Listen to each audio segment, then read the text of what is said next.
What's up, guys? Welcome to another video. We're going to be currently working on a at post Major 2 CDL tier list. No, not everybody is in D tier. I made one. I shared it on Twitter as sort of like an overall one, but I wanted to do this purely based on Major 2 performances and what my thoughts are going to be going into Major 3. So there are going to be a few things that I'm sure I'll get cooked on. I don't care. But this is going to look a little different than the one that I posted on Twitter. And we will see, because I am taking into effect concurrent roster mania changes that are going to be happening as well. But starting off, we've got Atlanta FaZe. I mean, that's not really much more of a question. Like, Atlanta FaZe, they looked unbeatable in Major 2, and I anticipate that same level of domination going into Major 3. Carolina is so close to being a really good team. They are so strong online. So strong. But for some reason, they get on LAN and they poop themselves. Don't know why. Don't know what's going on there. But because they do that, I can't put them as an A tier team. So they have to go into B tier. That's really the only thing I can justify for this squad. Optic Texas, they did just make they made one change prior to the Major 2 with Skies coming in. I don't think it was a major upgrade. I mean, it was an upgrade from Kenny. Kenny was just not having his best season at all, and he needed a go. But then Optic makes another change. They drop Pred. They pick up Huke. I don't think Huke the Nuke. I think it's Huke. I don't know. That's my guess. Huke. Kyler, anyways. I don't think he is going to be the saving grace for Optic Texas. I think they still have a lot of fundamental things they need to work on. They really need to get back into scrimming. They really just need to take everything that they're doing, put it back in the lab, and go from there. Right now, they are a C tier team. They really are. They could be better. They should be better. I'm worried they're not going to make champs, but we'll see. Up next, we've got Cloud9. Cloud9, honestly, I think they're kind of an underrated team. Right now, yeah, they're sitting in 9th place. They didn't have a great Major 1 performance, but they didn't necessarily have a terrible Major 2 performance. They got 3-0'd by Toronto. They got 3-0'd by Toronto. And then they 3-0'd Toronto, got 3-1'd by FaZe, got 3-0'd by Thieves. So those are the two teams, like the 3 games that they played were against arguably the 3 strongest teams in the league right now. Toronto, FaZe, and LA. They beat Toronto, but then they played against FaZe and LA Thieves, and they lost.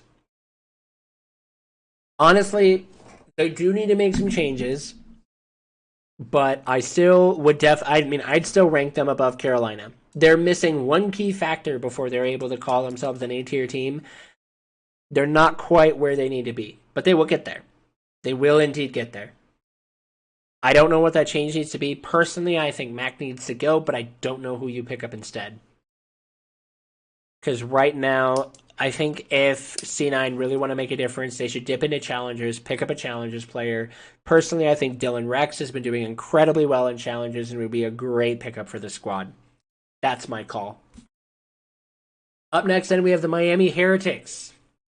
I think they're looking stronger than Optic right now. They're still a C tier. They did just make a change for Super, from Lucky to Super. I don't think that's going to make a big difference. They have a lot of work they need to get done. But Miami, they're still a C tier team. They have a chance to sneak up to B tier. Their major performance was lackluster. They played Thieves, and that was the end of it. They played one match. They won one map. It wasn't close. They won the first hard point.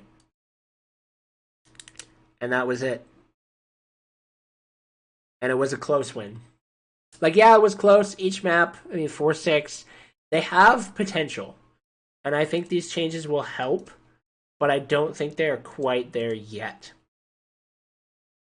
You might be able to make an argument for them low B tier, but I don't think they're there yet.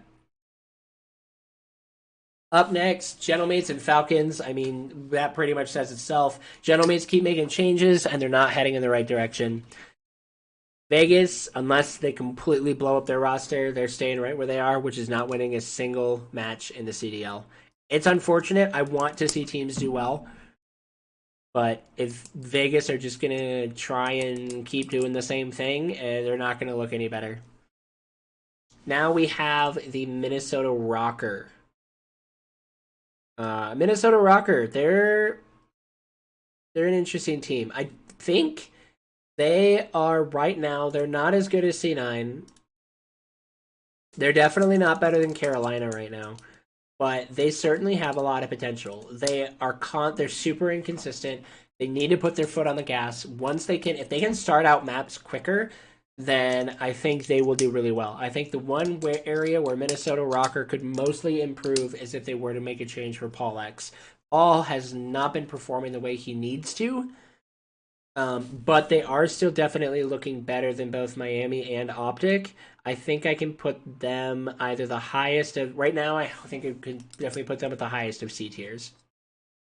That's where I will put Minnesota. Coming up next, we have Vancouver Surge. Vancouver, their change to Neptune was exactly what they needed to do. They showed everybody what was needed. A roster change was needed. A roster change happened, and they played incredible in Major 2. They took top 4, only losing 2 matches, and I believe they went into grand finals in the minor, lost in a game 7 to LA Thieves, went into the major, and beat Toronto 3-1. They started in the winner's bracket. The only team that they lost to was winners finals against FaZe, won against Toronto 3-1, and then lost against FaZe 4-0. They definitely still have some work they need to get done, but they're certainly an A-tier team. And I think come end Major 3, we'll be seeing them probably look at S tier. I think this will be the start of Vancouver, and I think they're going to continue to look really strong. Next, we have LA Thieves. Now, I'm biased towards LA Thieves. I won't deny that. I love LA Thieves. I think they're a super strong team. I think they honestly still have potential to win champs. They did not have a great event. For some reason, I don't know if they were just not trying. The vibes weren't there. It was rough. I don't think a lot of people are calling for the head of Envoy. I don't think that's necessary because there are a lot of moments where Envoy was kind of a superhero to them. He was definitely a superhero. But LA Thieves, I mean, they do need to make some sort of a change. I don't know what that change is. I don't even necessarily know if they need to make a change. I don't know if they need to make a roster change, but they need a mindset change. And because of their Major 2 performance, I can't put them quite at S tier. Because they weren't an S tier team in Major 2. I think they definitely could very easily sneak back up and be another S tier team going into Major 3. I think out of all of the teams, they're probably the highest A tier. But they're not there yet. Toronto, they're looking here. I mean, Joe Deceives is an animal. He played really well. Beans played really well. Kleenex and Insight, they're still doing their thing. They're the Toronto duo. The North is still very strong. I think this is where our top 4 are going to be evening out for Major 3. I think it is probably going to be phased first, then LA, then Vancouver, then Toronto. Although I haven't looked at the schedule for Major 3 yet. So it might be different. It might be different just based on strength of schedule. See, I'm excited. Sunday, April 6th will be LA versus Vancouver. I think that's going to be a good matchup. I'm excited to see Toronto go up against FaZe. I think that is going to be really good. I want to see LA go up against Toronto again. They're going to want their revenge. But honestly, strength of schedule, this is looking mostly in favor, I think, of LA Thieves or Vancouver. Because Vancouver, they've got C9, Carolina, LA. They've got Vegas. So I think they've probably... Well, I don't know, though, because LA Thieves, they play Carolina, LAG, Toronto, C9. I think strength of schedule might actually go in favor of Vancouver just because they're playing Vegas. But either way, but so is Atlanta. Either way, I think Atlanta is going to be first or second. And I think LA Thieves are going to be either first or second. And then it's going to be followed by Toronto and Vancouver. And then Boston. Boston, I mean, they had a crazy tournament. They played. They 3-1 LA Thieves, and then they lost against Boston or against Vancouver, lost against Toronto. I don't think, based on land performances, I think Boston are looking better than Carolina right now. But that's purely on land performances alone. I don't think Boston are looking as strong as C9.